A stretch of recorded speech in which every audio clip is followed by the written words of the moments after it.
Welcome to ஷீரோஸ் ideas. கோதுமை மாவில் சப்பாத்தி செஞ்சு போர் அடிச்சவங்களுக்கு அரிசி மாவில் வாங்க சப்பாத்தி செய்யலாம் வாங்க. 1.5 கப் இடியாத்துக்கு எடுத்துக்குவீங்கள்ல அரிசி மாவு, அந்த அரிசி மாவை எடுத்துக்கோங்க. இப்போ ஒரு பேனில் மாவு எடுத்த அளவு அதே கப்பு தண்ணி ஊற்றணும், 1.5 கப். இப்போ அதில் 1/2 ஸ்பூன் நெய்யும் மாவுக்கு தேவையான அளவு உப்பும் சேர்த்து கொதிக்க வச்சுருக்கோங்க. இந்த சப்பாத்தி ட்ரை பண்ணி பாருங்கள். அரிசி மாவில் செஞ்சது நீங்கள் யாராலையும் கண்டுபிடிக்கவே முடியாது, அந்த அளவு டேஸ்ட்டாக இருக்கும். இப்போ நல்லா தண்ணி கொதிச்சதுக்கப்புறம் அரிசி மாவு சேர்த்து நல்லா கட்டிப்படாமல் கிண்டிக்கோங்க.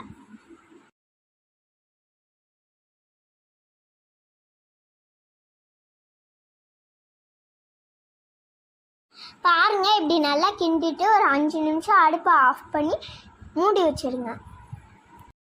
இந்த சப்பாத்திக்கு சைடிஷ்க்கு மல்லித்தலை போட்டு தேங்காய் சட்னி அரைச்சிக்க போகிறோம். அதுக்கு இப்படி மல்லித்தலை போட்டு அரைச்சி பாருங்கள். தோசைக்கு, சப்பாத்திக்கு, இந்த அரிசி மாவு ரொட்டிக்கெல்லாம் சூப்பராக இருக்கும்.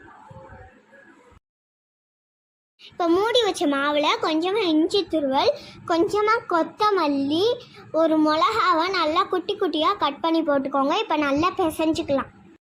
உங்களுக்கு வேணும்னா வெங்காயம், கேரட்லாம் சேர்த்துக்கலாம். இன்றைக்கி நாங்கள் அதெல்லாம் சேர்க்கல.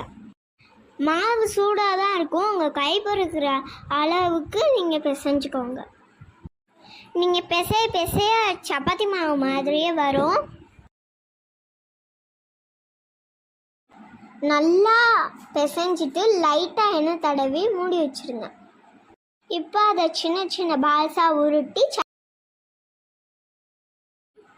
கோதுமை சப்பாத்தி போடுற மாதிரி இதுலேயும் அரிசி மாவு தூவி தேய்ச்சி எடுத்துக்கோங்க.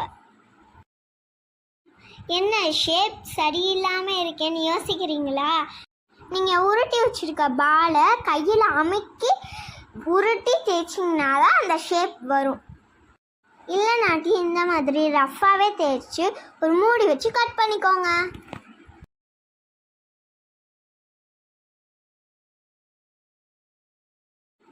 இங்கே பாருங்கள், இந்த மாதிரி தேய்ச்சிக்கோங்க. இங்கே பாருங்களே, இந்த மாவு லப்பர் மாதிரி அழகாக இருக்குங்க. இதே மாதிரி ஒவ்வொரு பால்ஸையும் உருட்டி தேய்ச்சி எடுத்து வச்சுக்கோங்க.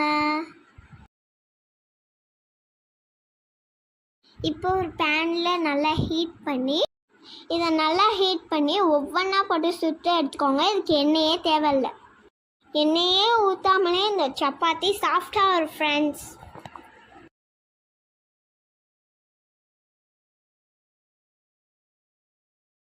இப்போ டிஃப்ரெண்ட்டான டேஸ்டில் சூப்பரான சப்பாத்தி ரெடி ஆயிடுச்சு. இது ரொம்பவே சாஃப்டாக இருக்கும். இந்த வீடியோ பிடிச்சிருந்தால் லைக் பண்ணுங்கள், ஷேர் பண்ணுங்கள், மறக்காமல் சப்ஸ்கிரைப் பண்ணிடுங்க, கமெண்ட் பண்ணுங்கள். Thanks for watching.